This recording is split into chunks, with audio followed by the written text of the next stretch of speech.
Hey everyone, my name is James and welcome back to ChippyGaming. Now, as you all know, it's my continuing mission to keep you up to date with all things Terraria. So today we're taking a look at a brand new spoiler for the upcoming Terraria update, version 1.3.6. Now, I actually want to talk about that a little bit today, version 1.3.6, because every time I make a spoiler video, and every time I see Terraria post a spoiler on Twitter or Facebook, I see so many people theorizing that this may be Terraria 1.4 in disguise. So we're going to talk about that later in the video. Now, this new spoiler was given to us on Twitter earlier today, and it's actually of a bunch of paintings that the beta testers for Terraria have created. And these look great. I'm always blown away by how much detail you can cram in such a small amount of pixels. And I like talking about paintings in Terraria because the majority of them are based on either real life paintings or they have references in them to TV shows and movies. And I've done a whole video about that. Now, with today's spoiler, I don't really want to go over every single painting and tell you how I feel about it. What I actually want to do is tell you about some of the references I found within them, and there's also one little secret hidden within this image, which I think is really cool and something I've wanted for a very long time. So let's start off with this painting right here. Now, I'm pretty certain this is in reference to the brand new biome that's coming in Terraria 1.3.6. That biome's called the Oasis. We did a video about that spoiler a while ago, but here you can see it in beautiful painting glory. Now, moving on, I wanted to talk about this painting because it's just golden, right? So it's a traveling merchant, I believe. He's traveling around, so that probably explains why he's got so much new stuff to sell, because he's had a little trip to Egypt. So we're getting a little bit of Terraria backstory thrown in. Who'd have thought it? I love this painting though. It's so cheesy. I think it's great. And then moving on, this is the Sphinx of Gaza. My Egyptian history is really bad. I pretty much know everything from Assassin's Creed Origins. But you can see that it looks a little bit different. So what it's actually wearing is Red's famous hat. Now, I don't know if a lot of modern Terraria players know about this. It's a pretty old Easter egg. But if you have a guide called Andrew, Andrew's the creator of Terraria, if you kill him, you will get his secret hat. And that's because back in the day, his Terraria avatar was just a regular Terraria chap using a green baseball cap.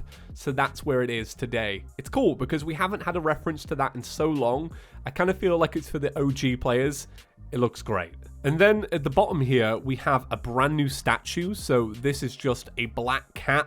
Once again, I'm pretty sure this ties into some kind of Egyptian history that I know nothing about. But here's the thing I'm most excited about. So right here next to this brand new plate stand, I guess, is a fishing crate for the desert. So I've wanted this for such a long time and I feel like it's a good compromise. So in Terraria 1.2, they added the Egyptian pyramids that you could find in the desert biome. And inside of them, you would have some really great gear. Now, as the updates went on, pyramids became less and less frequent, unless you're playing on mobile, of course, which they pop up every other world. So what they've done is they've added this fishing crate, so players can get all of the loot they need from the desert, and they don't have to worry about making sure that new worlds have pyramids, because it's clearly an architecture that they're not too keen on anymore. I feel like that's why it's been pushed out of the game. So this makes me so happy. I've wanted this in the game for so long because I want a flying carpet. I love flying carpets, and I also love the sandstorms in a bottle, and I'm always gutted that you can't get them. And I pretty much rely on modding Terraria to ever get those items, because with a lot of Terraria mods, it actually allows you to craft those items because they're so good. I'm so excited for this. All right, so let's talk about this 1.4/1.3.6 theory. So it's important to understand as a jumping off point that 1.3.6 is a different beast when it comes to Terraria updates. So I've been talking about Terraria and its updates for almost 8 years now, and I can tell that this one is completely different. Now, the reason it's different is because they don't seem to have an end goal in mind. So what they've done with this update is they've got Terraria and they've just gone over it with a really fine comb. And when you do that, you find little flaws and you sort them out. So say, for example, they go, we don't like the night sky, let's add some more stars. And they're like, yeah, that's a great addition, cool. And then they say, hey, let's change the background here. And they go, yeah, that's a great addition too. And if you do that approach, it can take a very, very long time before it looks like you have something of substance. Now, knowing the Terraria developers, looking at the previous updates, they don't like to release without a good amount of substance. Now, that substance really depends on what their end goal is. With Terraria 1.3, the end goal was to have a game where you had a final boss. With Terraria 1.3.1, the goal was to have a bunch of wires that can be manipulated in new ways that could never be done before. So when you look at it, you go, well, that's not a very big update. But to them, the end goal was there, that they achieved what they needed to achieve. So with Terraria 1.3.6, it seems like they're going to sit on this for quite a while and just slowly improve the game. Add some new stuff in where they want, change what they want, and they're probably like playing through it and really enjoying it. They're probably having such an awesome time because they've changed all the things they want to change. And it's going to be a little while, I imagine, before we actually get that content ourselves. The thing that's important to understand is that this update is the longest update in Terraria history. For example, the wait between 1.1 and 1.2 was under 2 years, and in that time Terraria was cancelled, we got a console version, it was brought back to life, they had to make a whole update, they changed so much, and we got the update.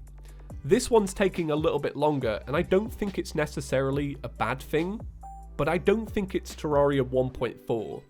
I feel like they've got something in mind for 1.4, and with this, it's just going to be a waiting game until they go, okay, publish. Here you go, here's some fun that you can have. But for my closing thoughts on this, it doesn't need to say it's Terraria 1.4 to be 1.4. As long as it gives you a really fresh experience, I think it counts as a major update. And I feel like Terraria 1.3.6 probably is that. They may not know it themselves, but looking as an outsider, this is going to be good. Anyway, that kind of sums up today's video. It's a little bit long. I hope you guys didn't mind. I will leave a little link at the end if you want to learn about some of the awesome facts behind Terraria paintings. But for now, that's about it. Thank you all for watching, guys. Peace.